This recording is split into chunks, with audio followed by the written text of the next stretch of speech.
नमस्कार मो ना योगेश कुमार साहू मु सरकारी प्राथमिक विद्यालय पुचिला साई स्कूल रो पंचम श्रेणी छात्र मु आज मो सहर बजार उपरे किछि कहबाकू जाउछि।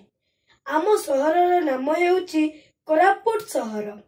एही कोरापुट सहर रे टैलेंट कॉलेज छकटारू आरंभ करी रेलवे स्टेशन पर्यंत और सिटी कैप छकटारू आरंभ करी माँ बाटमंगला मंदिर पर्यंत बजार लंबी। एही बजार प्रति रविवार को रविवार आर बहुत गहली होता है, कारण प्रति रविवार को रविवार हाट होता है। एही रविवार दिन कोरापुट सहर पार्श्वपल्ली लोक माने विभिन्न प्रकार पनीपरिबा फल फूल माछ मांस इत्यादि बिक्री करने को आनी थांदे और सेमाने सुलभ दर रे बिक्री करी थांती।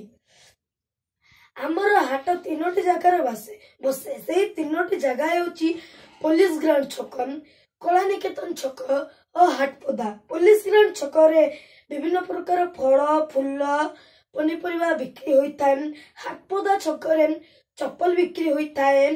कलानिकेतन छक रे विभिन्न प्रकार साड़ी पोशाक इत्यादि बिक्री करा जाय थाए।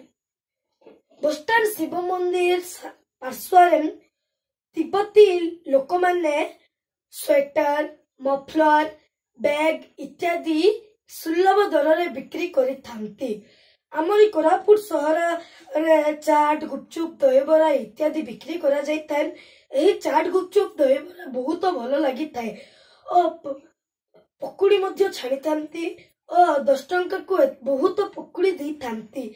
सेही पकुड़ी गुड़िक बहुत स्वादिष्ट और जो लोक माने पकुड़ी छाड़ी थांती सामान्य बोरा सिंगड़ा आलू चॉप गारी इत्यादि छाड़ी थांती। सेगुड़िक मध्य बहुत स्वादिष्ट लागे। एति कहले जय जगन्नाथ।